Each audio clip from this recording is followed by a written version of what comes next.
recording. I'm recording. Oh, great. I'm going to leave that in. Welcome back to the Ghosty Girls podcast. I'm Christina. Hi, I'm Alicia. Welcome. And that is Khaleesi. Yes. You're coming to my house? Yes, I know. And my dog's excited because she's having a slumber party with Alicia this weekend. Yep.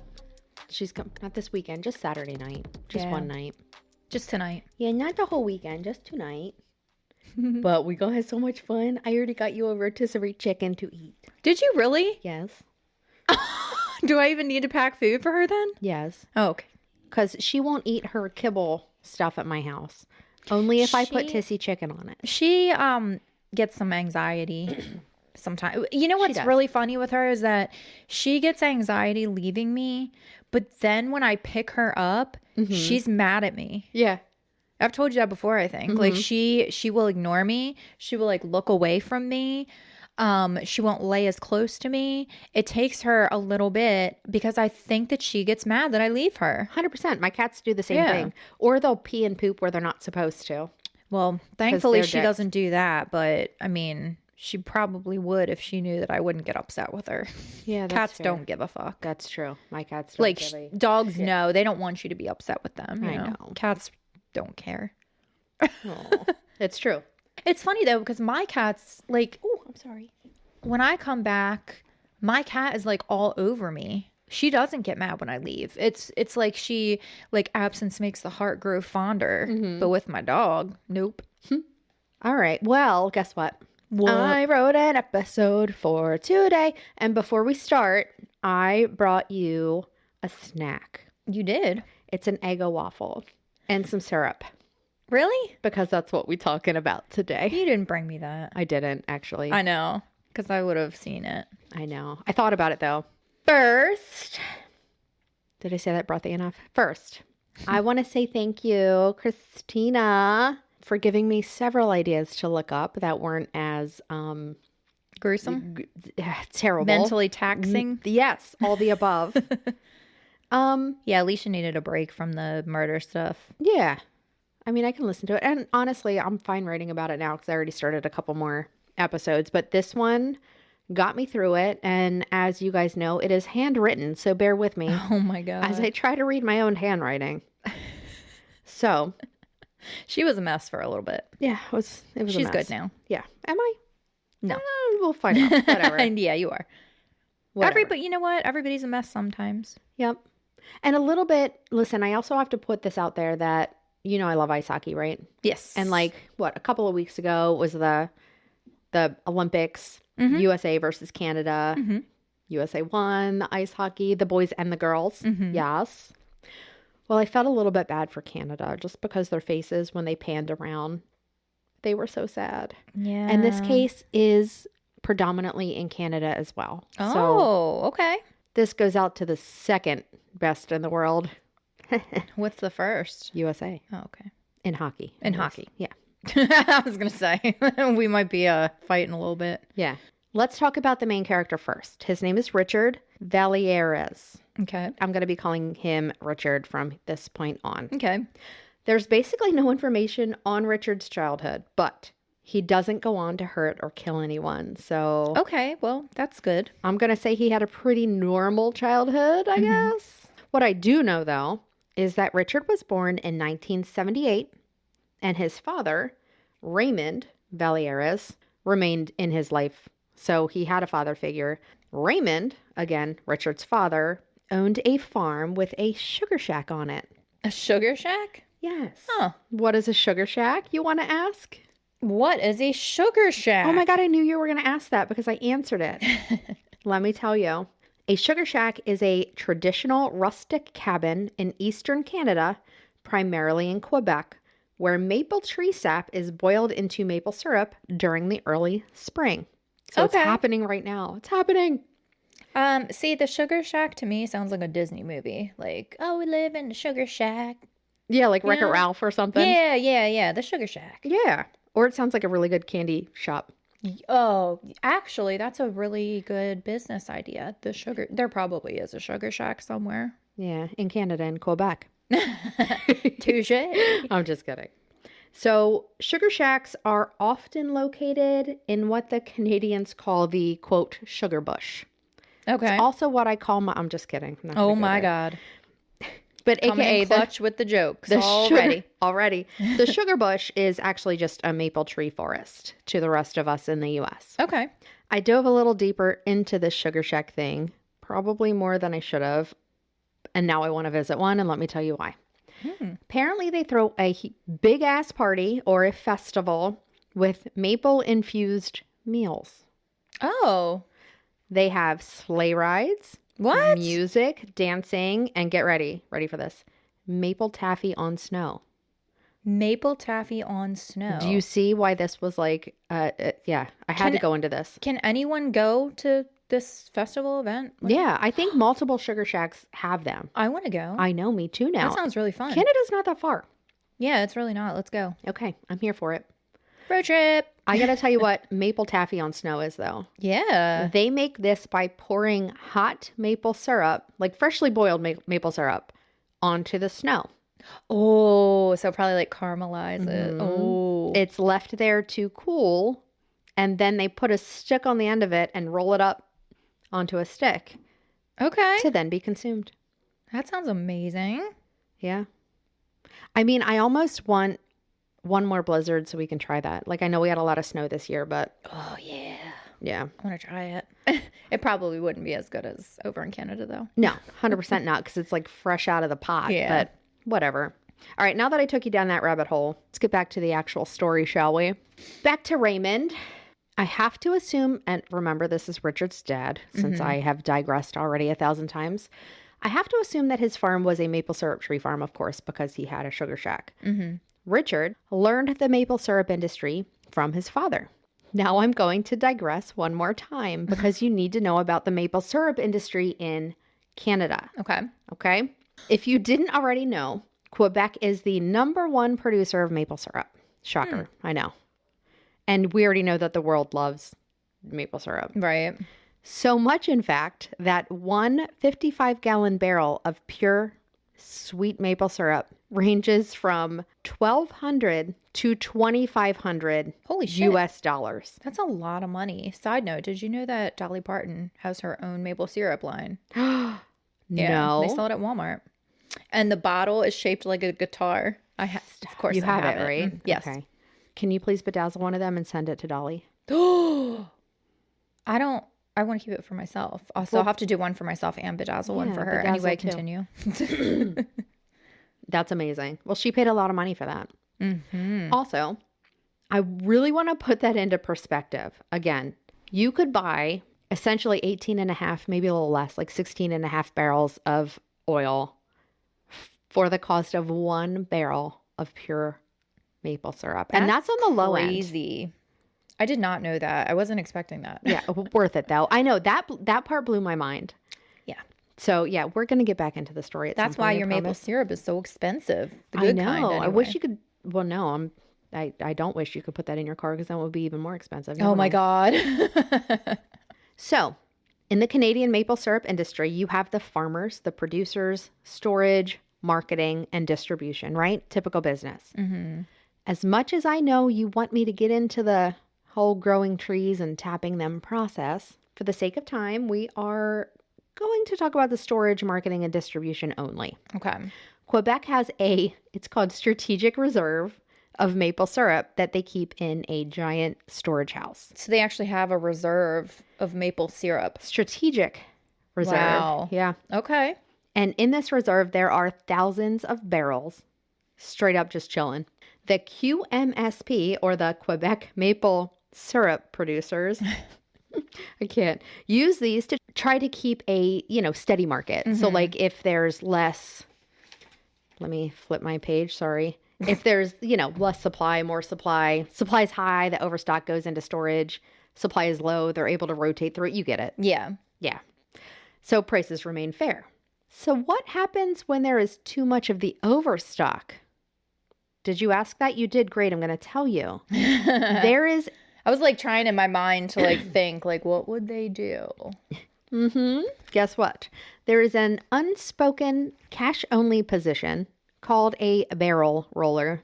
Okay. Think of this position as a kind of sticky black market leader, right? Oh.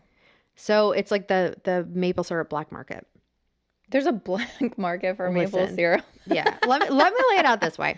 The QMSP is essentially like a cartel in a way. It controls quotas and the pricing of maple syrup. What? Yeah. When a producer goes over that quota, they want to sell their stock directly. To make more money, they hire Right. a barrel roller. Okay. So the QMSP does not like barrel rollers because they cut into their earnings by selling barrels off quota. Oh, I see. Yeah. Yeah. So, and the syrup cartel, to try to lower the amount of barrel rollers, would actually hire agents to try to find people illegally selling syrup. All of this over maple syrup. I What told the you. fuck? I told you this one was so much fun to research. I like kept diving and diving. That is so I know. strange. These agents would also scan around for crazy high electric bills because maple syrup apparently uses a lot of energy. Oh, so they would be like, huh, why Yeah. is their electric bill that high? They must be smuggling some maple syrup. I know, they're boiling the shit out of that sap to make some Yeah. of that liquid gold. So back to Richard. Richard started as a barrel roller, shocker, in 2003. And with the help of his father, he really, really thrived in his job. Is that the right word? Thrived? Yeah. Throve? Yeah. Thrived? You right. Boom. He thrived in his job. He would purchase barrels at a discount directly from the producers and then sell them for cash, passing on the discount, of course, to the purchasers. In 2007, Richard was caught and fined. The end. I'm just kidding.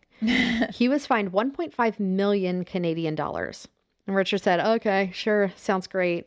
He just continued on rolling them barrels and never paid. Oh. He was like, fuck out of here. So Richard and several others in the industry were getting very fed up with the quotas and the regulations. And out of frustration came the Great Canadian Maple Syrup Heist. Was that the longest intro ever? The Great Canadian Maple Syrup Heist. Yes, you said it better than me because I have a lisp. But yes. Richard came up with the idea to take from the rich and make himself rich. Oh, he's like a pancake Robin Hood. He's like a pancake Robin Hood for himself, yeah. Richard recruited his friends and, of course, his father to help him. The first friend was Avik Caron. He had connections to the warehouse the QMPC rented. One of the sources I read actually said that his wife's family owned it. Okay. So we'll call him the insider. Family connections. Etienne Saint Pierre. Very French. That's a cool name. He would become the syrup reseller. Sebastian Jutras. He was the professional truck driver. And finally, Raymond, who is Richard's dad. You've already met him. And he provided the storage. Okay. So they got a pretty solid little operation going on. Yeah, pretty much. Here's how the heist went down. You ready for this? Over 2011 to 2012. So this heist spanned it over a year? Yeah, Wow. Yeah. Okay. That's a pretty long heist. I'm telling you. The team would access the storage warehouse and were aware when their specific driver, Sebastian, remember, had barrels going in and out. During deliveries, the team would siphon the syrup into unmarked containers. And once the barrels were drained of the syrup, they would then be filled with water. Oh my God. It's like a kid with like their parents' liquor where they're like, I'm just going to Yes! have a drink and I'll just Yeah. fill it with water. They'll never know. And once they were filled with water, they would return them to the warehouse. Wow. Eventually, though, closer to 2012, they got a little bit more brazen and they would just return the barrels empty. They were like, fuck it. Nobody ever checks this warehouse. Just put the barrels back. No one's going to know. I feel like that wasn't good. It wasn't. Yeah. You are correct. It probably led to them getting caught, correct? Yeah. They Yeah. should have just kept filling them with water. Yeah.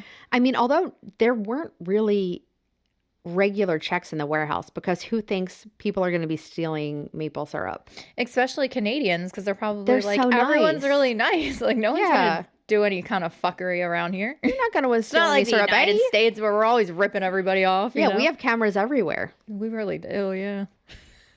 Exactly. We have cameras on our fucking cars. It's true. As we should. People are yeah, fucking because crazy. people are crazy here. Oh my God. So the stolen syrup was then sold in smaller batches to all kinds of distributors. This heist was long. They had logistics, inside knowledge, and utilized their existing networks with no one suspecting anything. Wow. Over time, the team stole 9,500 barrels. Wow. Which was over 18 million Canadian dollars worth of syrup. That's a lot I know. of money. Now they sold it at a discount because although it was worth 18 million, they got it free. So they ended up reselling it all for about, 10 million. Okay. That's it. Still a lot of fucking money. I know. Eventually, the QMSP did an inventory check. Fucking finally, right? Yeah, it's about fucking time. I know. And they didn't even notice the water ones, right? They didn't. But how they found out, I'm going to tell you this. They didn't open them and inspect them. But there were so many barrels, they were stacked on top of each other. So one of the inspectors climbed up. Well, when he got to one of the empty ones that they had put on the top, thinking it would be unsuspecting. Oh, no. Well, he grabbed it and it fell right over. Oh, He no, said, because it was empty. It was empty. Oh, shit. Yep, it fell over basically with just a touch. And then they realized something was wrong. I told you this one was fun. So the police were called and an investigation began. Okay. Over 300 people, I can't with this story, I'm sorry. Over 300 people were interviewed and 40 search warrants across the U.S. as well as Canada were executed for maple syrup.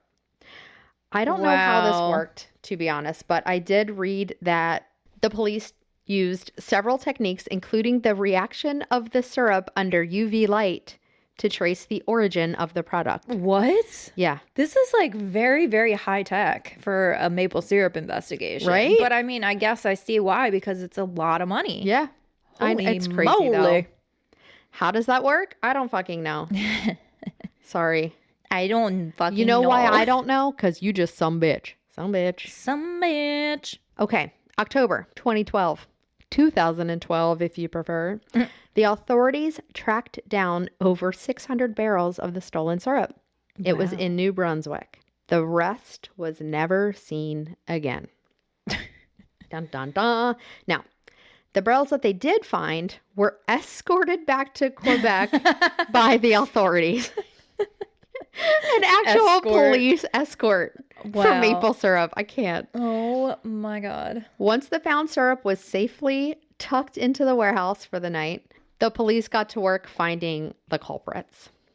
Using their previous interviews, timeline, location, and the path of the product, the police were able to come up with a list of suspects. Ultimately, 16 people were arrested, and as they began to talk, the police heard one name consistently. Richard Valerius, or Valerius, however you say it. Richard and his teammates were then arrested. Uh-oh. Avik Caron was sentenced to 5 years with a $1.2 million fine. Oof. How do you even pay that? I don't know. Etienne St. Pierre, Mr. St. Pierre, and Raymond, Richard's dad, were sentenced to almost 2 years with a undisclosed fine and probation. I'm surprised I didn't get more jail time for all this. So, I mean, listen, I'm just shocked by this whole story. Sebastian Hutrus was sentenced to 8 months, which brings us to Richard. Richard was sentenced to 8 years in prison with a fine that totaled his estimated profit. Oh, that sucks. So, yeah, 10 mil. Oh, no. Oh, no. Cream. Oh, no. So here is what makes this case even more crazy. Uh-oh. I mean, Did they do it again? no, that would have been awesome. Wouldn't it? The Crown, which is like the government, I guess there, Yep. appealed with the logic of the fine should be based on the value of the unrecovered property and the recovered property, no. not just the offender's profit. So in 2022, the Canadian Supreme Court sided with the Crown and made the fine over $9 million. Oh my God. I know. That gives me anxiety. Same. They did give him 10 years to pay. I mean, that was nice of them, I guess. But 10 years? If he doesn't pay it within the 10 years, he could be facing even more jail time. I would have just put my hands out in front of me and been like, you know what? Just give me the prison time because there ain't no way. How are you supposed to? That's a lot of money to make up in 10 years. What's Canadian dollars? Yeah, but now I think the dollar's worth more than ours. So, yeah. How much is $9 million in American dollars? I don't know. Let me look it up. Hold on. Okay. $9 million in Canadian money would be $6,560,460 in American money. Okay. That's still a lot of money. A lot of money. I still stand by me just putting my hands out in front of me and being like, you're just going to have to cuff me and send me to jail. Yeah. Because, like, how? I can't even, like, save up, like, a couple grand for, like, a fucking vacation. You're in jail. How are you going to make money to pay off your fine? I don't know. You better start hustling in prison. I mean, basically, I think they're thinking whatever he made. I mean, granted, he paid his team, right? Yeah, and I'm sure he spent some of the money. I mean, yeah. Duh. Yikes. I know. Sucks. I mean, you shouldn't be, like, stealing, but... Yeah. Especially that maple syrup. Yeah. So just a few years ago, Richard was granted day parole. Oh. Where is Richard so he today? Could work? I think so. Yeah. He's out and about. He's oot and a boot. Oot and a boot. I'm assuming working his ass off trying to pay the fine, but he's out. The Federation of Quebec maple syrup producers have since tightened their security by giving their warehouse a $4 million makeover. I bet they did tighten up their security. They enhanced monitoring and increased production and storage standards. Okay. I mean, it's a serious heist, but like also hysterical. Yeah. To me, they stole maple syrup. Yeah. So That's now crazy. Do you want some pancakes or Lego my Eggos? No, I'm good. Rude. I got my, we got chilies. Chilies. We got chilies to eat. So. Yes. I mean, I know that was kind of a short one, but I had to do it. I thought it was fun. It was fun. It's a good break from what we've been doing. And next week is going to be a crazy one. Yeah. So I heard. You sent it to me, and I've heard of that one. I've watched a couple of shows on it. It's a doozy. It is, yeah. There's one quote because I'm gonna play a couple interviews in next week's, and there's one quote that I just cannot get over. You'll hear it next week. I can't get over it. Ever since I heard this interview, it's lived rent free in my brain. Like, and you can hear it in her voice too. I can't. I will never get over that quote. No, never. Oops, never. She did it again. I'm just kidding. Oh man, poor Brittany. I know. God bless her. Actually, I forgot to tell you a small little portion of this, which I'm going to look up now. Okay. Can I eat a chip while you're looking at that? Sure. Okay, so there was actually a show, one season, based on this maple syrup heist. Oh. It's called The Sticky. I have not watched it. Chris, for real, get on it. It's called The Sticky. It came out in 2024, and it's considered a thriller. Oh, so it's an actual... Wait, is it a movie? It's a series. Okay. It's one season long. It got an 80% on Rotten Tomatoes. Okay. 7 out of 10 on Prime Video. Okay. Actually, I'm just going to read you what this says. Okay. You watch it on Prime Video. The Sticky is a dark comedy, right up our alley, series on Prime Video inspired by the real-life Great Canadian Maple Syrup Heist, starring Margot Martindale, Chris Diamantropoulos, and Guillaume Cyr. Never heard of any of those as people. Unlikely thieves trying to steal maple syrup to save a struggling farm. The show follows a simple syrup farmer. That's not what it says at all. The show follows a syrup farmer, a mob underlying, and a warehouse security guard as they plot the heist while being pursued by 2 cops. Despite its critical reception, the show was canceled after 1 season due to low viewership. Which makes me sad.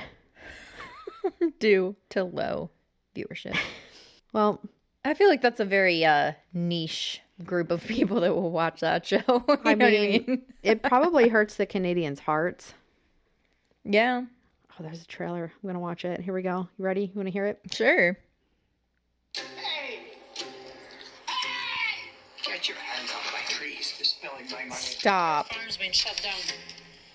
What? If I don't get every drop out of my trees, I'll go broke. I can't. Association No. is getting your syrup either way. Could you loan us some cash? I would if I could. Believe me, I got affairs with as much scare. Is that it? No. Oh. You just stopped it because you didn't. I didn't stop it. It froze. It stopped itself because it stopped stopped that bad. I won't be watching that. That's like a Tubi movie to me, but in a bad way. Like that looks corny as fuck. I low-key kind of want to watch it. Watch it. I won't, You won't. but no. I want to. Yeah, no, no, I'm good. Yeah, that's fair. I have to get every drop out of my tree. I gotta get every drop out. It just sounds like one of those like really corny movies that like, I know it's a series, but it sounds like one of those corny movies that like has just, no one would say that in real life. I want blood on my No. pancakes instead of maple syrup, lumberjack no one man. would stand there in front of a tree and be like, I have to get every drop of maple syrup out of this tree. Yeah, I gotta get every drop out of every tree. No. I mean, maybe they do in Canada. We don't know. We don't know about that maple syrup life. So listen, if there are any listeners in Canada, let me know about that maple syrup taffy on snow. Is it good? Yeah, that sounds good. That's what I took out of this whole episode. Let me know how that is. I imagine it's delicious. I'm sure it is. That sounds fun though, going to that festival. I wonder Maple if I could. Sizzurp Festival. Ooh, that's what it would be called if it was in the U.S. Yes, maple sizzurp. And it would be like maple syrup flavored blunts. and maple shots of syrup maple- flavored maple syrup You know what else would be there? Pickles infused with maple syrup. and bacon covered in maple syrup because we already have that. It's called $1 Million Bacon, Yeah. which is actually really good. $1 Million Bacon is bacon that has, you don't eat. I don't eat Yeah. bacon, but Jack loves it. Oh, it's amazing. It's got maple syrup on it. It's got Brown sugar to make it brown crisp. sugar. It's got red pepper flakes to make it a little spicy. Ooh. Oh yeah, it's Okay. delicious. It is, but I mean, if it were an American festival, it would be. It would serve grilled cheese sandwiches that didn't even have cheese on them and a splash of high fructose corn syrup Yeah, flavored like maple syrup. It would just be a mess. It would. Probably we would ruin it. Americans usually consistently ruin everything. So So Canada, we're going to come try I'm allowed to say that because I'm an American. You can also say that if you don't live in America because we know. I allow you to say it. We know. We're a fucking disaster. So That's okay. no, it's really not okay. But We're just trying to live our lives. As is everybody we? else.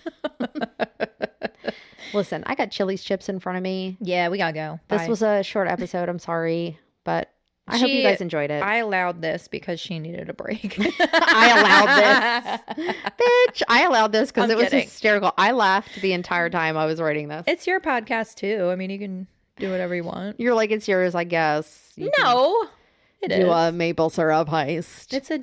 No. I gave you the idea. I know. I did. actually I- really liked it. I wrote her a bunch of ideas for non-murder, non-abuse type. I only true took one of crime. them, and then after like a day of researching this, I was fine because it made me laugh. And then, I gave you a lot of good ideas. yeah, but now I'm back on the murders. Well, the non-murders.